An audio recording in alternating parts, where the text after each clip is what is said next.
अब तक हमने नगर किसे कहते हैं, ठीक है, नगर के बसाव स्थान व बसाव स्थिति का अध्ययन किया। अब हम नगर विकास की अवस्थाओं को पढ़ेंगे। तो नगर विकास की अवस्थाओं को कई भूगोलविदों ने अपने अनुसार विभाजित किया है, जिसमें पहला जो नाम है नगर विकास की अवस्थाओं का विभाजन करने वाले, उसमें पैट्रिक गिडीज का नाम आता है। तो पैट्रिक गिडीज ने नगरों के आर्थिक, सामाजिक, सांस्कृतिक व राजनीतिक आदि कार्यों का अध्ययन करने के बाद नगरों को दो भागों में बांटा है। पहले जो प्रकार के नगर है उसको उन्होंने कहा पैलियो टेक्निक, ठीक है, पैलियो टेक्निक नगर। दूसरे प्रकार के जो नगर है उन्होंने कहा नियो टेक्निक। तो देखा जाए पैलियो यानी पुराना, नियो यानी आधुनिक, टेक्निक यानी तकनीक। तो पैलियो टेक्निक नगर ऐसे नगर जिसके अंतर्गत वर्तमान समय तक भी पुरानी अर्थव्यवस्थाओं का प्रभाव पाया जाता है। यानी वर्तमान समय में भी जिन नगरों में पुरानी अर्थव्यवस्थाओं का प्रभाव पाया जाता है उन्हें पैलियो टेक्निक नगर के नाम से जाना जाता है। दूसरे प्रकार के नगर हैं नियो टेक्निक नगर, ऐसे नगर जिनमें आधुनिक तकनीकी व औद्योगिक क्रियाओं का वर्तमान स्वरूप पाया जाता है। यानी उनमें जो तकनीकी आधार देखा जाए वो वर्तमान आधार होता है, तो उसे नियो टेक्निक नगर के नाम से जाना जाता है। अब नगर विकास की अवस्थाओं के लिए महत्वपूर्ण जो है वो है मम्फोर्ड की नगर विकास की अवस्थाएं। तो मम्फोर्ड ने अपनी पुस्तक कल्चर ऑफ द सिटीज में नगरों के प्राचीन काल में उद्भव से लेकर आधुनिक स्वरूप में विकसित होने की अवस्था के आधार पर नगरों को 6 भागों में बांटा है। यानी उन्होंने बताया कि एक नगर का विकास किस प्रकार से होता है, तो वह नगर विकसित नगर बनने तक क्या 6 अवस्थाओं से गुजरता है। तो 6 अवस्थाएं कौन कौन सी है? पहला है, इनको क्रम से हमें याद करना है। पहला, अगर नगर विकास की अवस्थाओं की बात की जाए तो मम्फोर्ड के अनुसार पहली अवस्था है इयोपोलिस, ठीक है। दूसरा है पोलिस, फिर है कौन सा? इयोपोलिस, पोलिस, मेट्रोपोलिस। देखो, पहला है इयोपोलिस, दूसरा है पोलिस, तीसरा है मेट्रोपोलिस, चौथा है मेगालोपोलिस, पांचवा है टायरनोपोलिस और छठा जो आएगा वो होगा कौन सा? नेक्रोपोलिस। तो पहला हम अध्ययन करते हैं इयोपोलिस। तो नगर विकास की यह प्रारंभिक अवस्था है, यानी यह वह अवस्था है जब कोई गांव नगर की ओर उन्मुख होता है, यानी नगर बनने की तरफ पहला कदम है।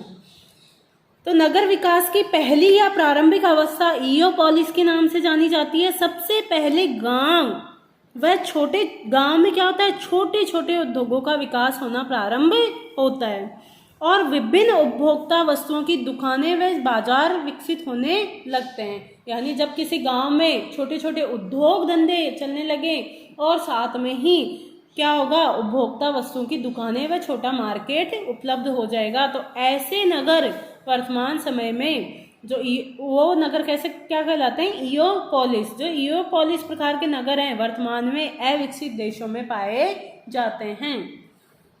दूसरा जो नगर है वो है पोलिस।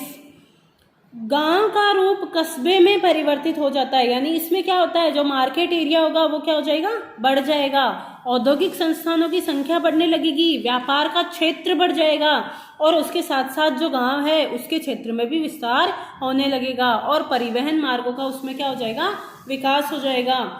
तो इस गांव को, इस अवन्य नगर को पोलिस अवस्था कहते हैं, यानी तब उस कस्बे को किस नाम से जाना जाएगा? पोलिस नाम से। फिर है मेट्रोपोलिस। बड़े बड़े महानगर जो किसी देश या राज्य की राजधानी भी हो सकते हैं, जिनमें उद्योग धंधे, व्यापार, व्यावसायिक क्रियाएं, वाणिज्य, यातायात मार्ग तथा प्रशासनिक क्रियाओं का उच्च स्तर पाया जाता है, उन नगरों को मेट्रोपोलिस के नाम से जाना जाता है। जनसंख्या के आधार पर देखा जाए तो जनसंख्या वर्तमान समय में मेट्रोपोलिस उन नगरों को कहा जाता है जिनकी जनसंख्या 10 लाख से अधिक हो। फिर है मेगालोपोलिस। यह नगर की वृद्धि और विस्तार की चरम या अंतिम अवस्था होती है, ठीक है। नगर की सर्वाधिक वृद्धि मेगालोपोलिस अवस्था में होती है। इस समय नगर का जो क्षेत्रीय विस्तार होता है वो क्या होता है, अपनी चरम अवस्था पर होता है। यहाँ पर बहुमंजिली इमारतों पर उद्योगपतियों व पूंजीपतियों का एकाधिकार पाया जाता है। ठीक है, वर्तमान समय में देखा जाए तो मेगालोपोलिस उस नगर को कहा जाता है जिसकी जनसंख्या 50 लाख से अधिक हो।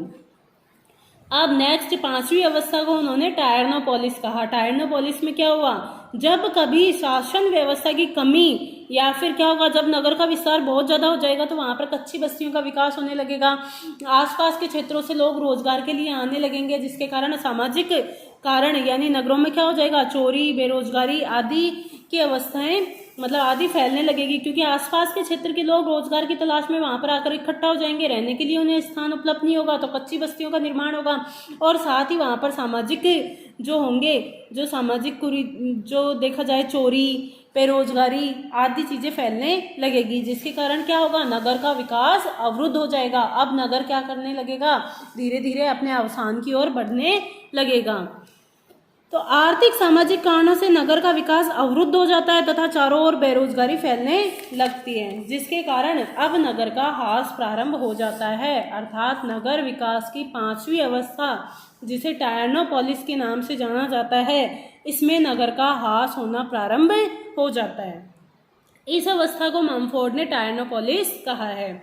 6ठी व अंतिम अवस्था है नगर विकास की, जिसे नेक्रोपोलिस के नाम से जाना जाता है। नेक्रोपोलिस नगरों के विनाश या नष्ट होने की अवस्था है, यानी इस अवस्था में क्या होगा, जो नगर है वो पूर्णतः नष्ट होने की अवस्था पे आ जाएगा, जिसके अंतर्गत नगर विभिन्न सामाजिक, आर्थिक व प्राकृतिक कारणों से क्या हो जाएगा, बर्बाद हो जाएगा। तो ये मम्फोर्ड के अनुसार नगर विकास की अवस्था है। इनको हम देखते हैं। तो प्रथम अवस्था की अगर बात की जाए तो पहले है ईओपोलिस। ईओपोलिस के बाद क्रम से आपको याद रखनी है पोलिस, पोलिस के बाद मेट्रोपोलिस, मेट्रोपोलिस के बाद मेगालोपोलिस,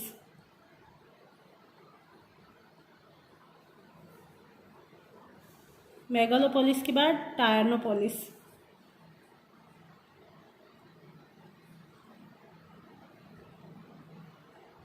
इसके बाद टायरनोपोलिस के बाद जो अंतिम अवस्था है वो कौन सी है, नेक्रोपोलिस। अब देखो नगर विकास की उन्होंने कितनी अवस्थाएं दी थी, 6 अवस्थाएं। अब इसमें बात की जाए नगर की वृद्धि की, कौन सी अवस्था तक, जो चौथी अवस्था है मेगालोपोलिस, इस अवस्था तक नगर अपने विकास के चरम अवस्था में होता है। नगर का जो वृद्धि की जो चरम अवस्था होगी वो कौन सी होगी, मेगालोपोलिस। इस मेगालोपोलिस अवस्था के बाद क्या होगा, नगर का अवसान प्रारंभ हो जाएगा। यानी ये टायरनोपोलिस और नेक्रोपोलिस नगर विकास की 2 ऐसी अवस्थाएं हैं जिसमें वापस से नगर का क्या होगा, अवसान प्रारंभ हो जाएगा, यानी नगर नष्ट होना प्रारंभ हो जाएंगे। और ये इसमें क्या होगा, नगर का निरंतर विकास होगा इन 4 अवस्थाओं तक। अब पहली जो अवस्था उन्होंने बताई जिसे ईओपोलिस के नाम से जाना जाता है, इसमें क्या होगा, सर्वप्रथम एक ग्रामीण क्षेत्र है। ग्रामीण क्षेत्र में क्या होने लगेगा, छोटी छोटी औद्योगिक क्रियाएं होने लगेगी और साथ में जो उपभोक्ता वस्तुओं की दुकानें बन जाएगी और क्या होगा, छोटा सा मार्केट विकसित हो जाएगा। तो नगर की ये प्रारंभिक अवस्था ईओपोलिस के नाम से जानी जाती है। अब पोलिस में क्या होगा, जो ग्रामीण क्षेत्र जो नगर में परिवर्तित हुआ पहले रूप में, तो अब इसके क्षेत्र में वृद्धि होने लगेगी, औद्योगिक क्रियाओं की संख्या बढ़ने लगेगी और साथ में जो मार्केट एरिया है वो भी क्या हो जाएगा, बढ़ जाएगा। विभिन्न प्रकार के औद्योगिक, व्यापारिक आदि क्रियाएं यहाँ पर होने लगेगी, साथ में यातायात सुविधाएं भी यहाँ पर उपलब्ध हो जाएगी, जिसके कारण ये क्या हो जाएगा, इसका क्षेत्रीय विस्तार भी बढ़ जाएगा और ये कस्बे के रूप में रूपांतरित हो जाएगा। नगर विकास की इस अवस्था को मम्फोर्ड ने पोलिस नाम से कहा। अब तीसरी अवस्था जो मेट्रोपोलिस है, इसमें क्या होगा, नगर एक तरीके से राजधानी नगर के रूप में विस्तृत हो जाएगा। यहाँ पर विभिन्न प्रकार की आर्थिक, व्यापारिक क्रियाओं के साथ साथ प्रशासनिक गतिविधियां भी संपन्न होने लगेगी और यातायात जो कनेक्टिविटी होती है वो भी क्या हो जाएगी, बहुत अच्छी हो जाएगी। वर्तमान समय में देखा जाए तो उन नगरों को मेट्रोपोलिस कहा जाता है जिनकी जनसंख्या 10 लाख से अधिक हो। ठीक है, इसके बाद नगर विकास की चरम अवस्था, नगर वृद्धि की चरम जो अवस्था होगी, जिस अवस्था में नगर सर्वाधिक वृद्धि को या सर्वाधिक विकास को प्राप्त करेंगे, तो वो होगी मेगालोपोलिस अवस्था। ठीक है, अब वर्तमान संदर्भ में देखा जाए तो मेगालोपोलिस उन नगरों को कहा जाता है जिनकी जनसंख्या 50 लाख से अधिक हो।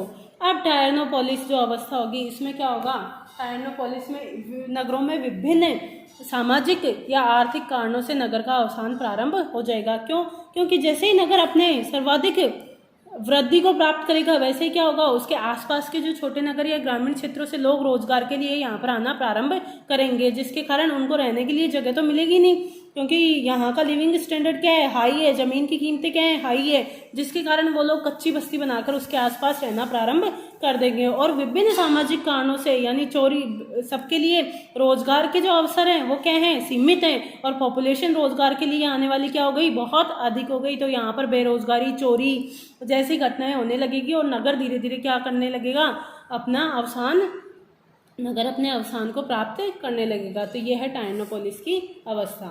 फिर है नेक्रोपोलिस। नेक्रोपोलिस में विभिन्न सामाजिक, आर्थिक व सामाजिक जो प्राकृतिक कारण है, इनके कारण क्या होगा, अब नगर नष्ट हो जाएगा। तो इसे नेक्रोपोलिस की अवस्था कहा जाता है।